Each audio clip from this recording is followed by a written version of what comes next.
Bonjour les addicts, je suis ravie de vous retrouver aujourd'hui pour un nouveau tuto vidéo. Je vous propose de réaliser un porte-bloc-notes avec la dernière collection de Graffiti Girl, la collection Road Trip. En début de vidéo, je vous ai montré les tampons et le pochoir que j'ai utilisé de cette nouvelle collection et je les ai mixés avec d'anciennes collections, notamment la planche de tampons Graphisme qui est sortie au mois de mai et la planche de tampons Floraison. Hors caméra, j'ai tamponné sur du papier aquarelle les différents embellissements que je souhaite mettre sur ma création. Pour la mise en couleur, par contre, je n'ai pas utilisé mes aquarelles. Il fait beaucoup trop chaud actuellement et c'est très difficile pour ma part de travailler dans ces conditions les aquarelles. Donc j'ai utilisé cette fois-ci les crayons aquarellables et donc mes Albrecht Dürer. Donc comme pour l'aquarelle de manière générale, je pars sur un dégradé de couleurs. Donc là pour ce petit van, je suis partie des tons plutôt jaunes et je suis allée jusqu'au marron en passant par de l'ocre. Et en fait ce que je fais, c'est que je travaille par couches successives. Donc d'abord la plus claire et puis après je vais travailler les contrastes avec des couleurs beaucoup plus foncées. J'hésite pas non plus à prélever directement la couleur sur mon crayon. En fait, c'est soit les détails du tampon sont trop petits et un peu compliqué de coloriser avec les crayons directement et de repasser avec un pinceau dessus. Soit c'est pour accentuer certains détails de mon tampon, là où en fait j'ai déjà travaillé avec les aquarelles.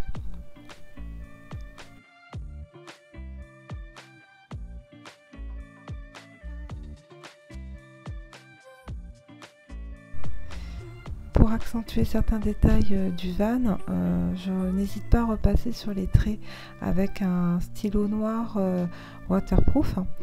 Et en fait, ce que je vais faire, c'est pour apporter beaucoup plus de lumière à mon van, parce que je trouve qu'il avait une couleur un peu fade. Je fais un espèce de lavis en utilisant un crayon jaune. Et en fait, je vais prélever directement la couleur sur mon crayon et je vais passer sur tout le tampon avec le pinceau. Pour la colorisation du petit personnage, j'utilise exactement la même méthode que pour le van. Soit je dépose la couleur directement sur mon personnage, soit je prélève la couleur directement sur le crayon.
Alors pour la construction du porte-bloc-notes, je suis partie des dimensions d'un bloc-notes.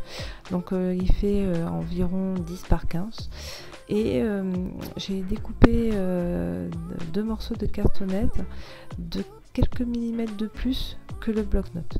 L'idée étant que la couverture recouvre bien mon bloc-notes. Pour l'élément central, donc pour la reliure, j'ai fait une cartonnette, je crois que l'épaisseur c'était 1,5 cm, pas plus. Donc je dois avoir, la couverture doit faire environ, la cartonnette doit faire environ 10,5 par 15,5 et la reliure doit faire 1,5 cm par 15,5 environ.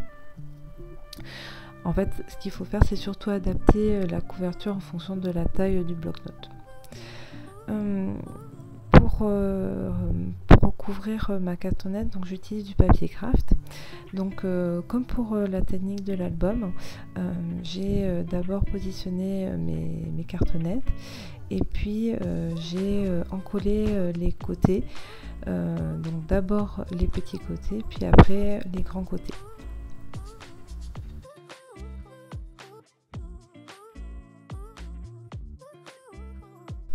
J'ai également collé un petit morceau de papier craft pour au niveau de la reliure. Donc j'hésite pas à bien mettre de la colle entre les séparations pour en fait permettre à la couverture de bien se fermer et de bien s'ouvrir sans que le papier se déchire.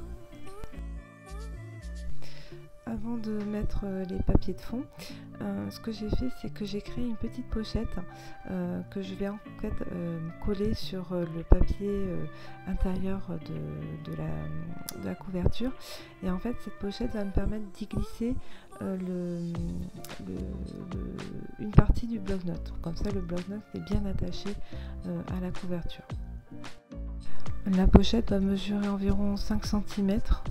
Peut-être un peu plus, je ne me souviens plus vraiment de la taille.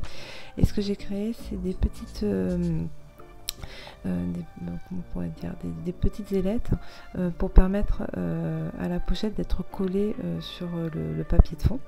Donc voilà, donc en fait on voit que le bloc-notes peut être inséré dedans. Et je vais utiliser la même technique pour créer une petite pochette sur la partie couverture. Comme ça, si on veut y glisser quelques papiers ou quelques notes, c'est aussi bien d'avoir une petite pochette à cet endroit.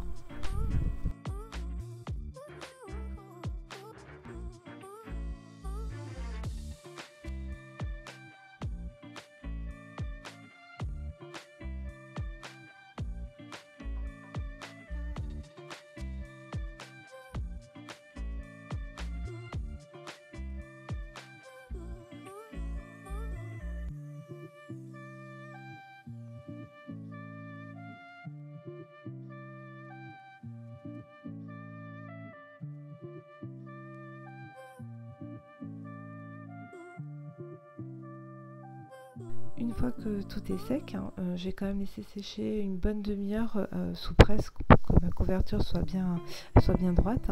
Je vérifie quand même que je puisse toujours bien mettre mon bloc-notes. Et puis je vais commencer à faire la décoration. Donc j'utilise du masking tape, alors je crois que c'est le masking tape road trip, oui c'est celui-là, c'est le road trip, pour décorer la reliure. Et puis je passe à la réalisation de la couverture.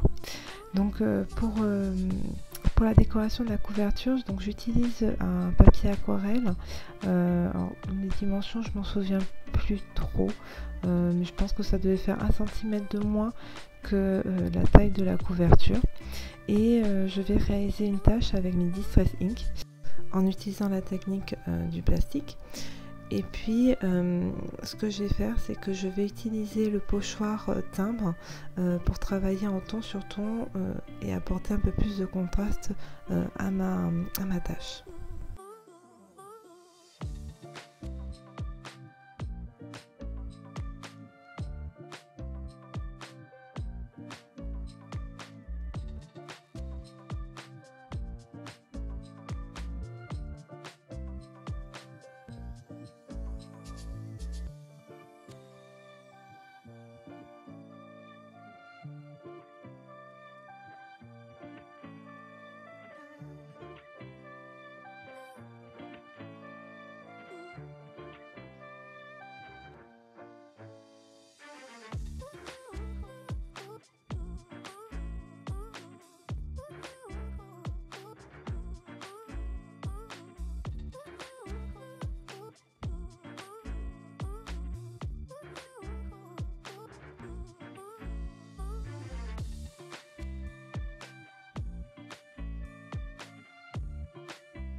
J'ai continué à travailler mon fond de carte en fait avec la planche de tampon graphisme.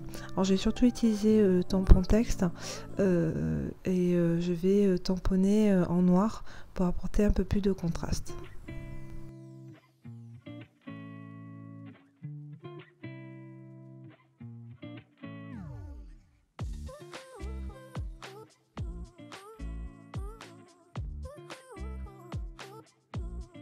J'ai continué à travailler mon fond avec le masking tape Travel. En fait, je vais le positionner sur le côté de la carte et également sous la main d'embellissement, comme pour créer une ombre sous le van et sous la jeune fille. Une fois que j'ai fini la décoration, je vais mater ma carte sur du papier noir. Avant cela, j'ai ajouté un titre à mon porte-bloc-notes tiré de la planche de mots de la collection. J'ai également créé un cadre autour de ma création, ce qui va permettre en fait de recentrer le regard sur les détails de la couverture. Je rajoute aussi quelques zigouigis pour que mon cadre soit pas complètement uniforme. Hors caméra, j'ai mis un œillet pour y glisser un élastique, ce qui permettra de refermer le porte-bloc-notes et d'y glisser un stylo. J'ai également décoré la pochette intérieure avec un timbre de la planche de die cut de la collection et quelques morceaux de masking tape.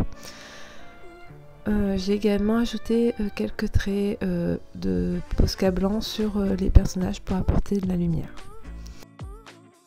J'espère que cette création vous aura plu. N'hésitez pas à partager les vôtres sur le groupe GG Addict. Et moi je vous dis à très bientôt pour une nouvelle création.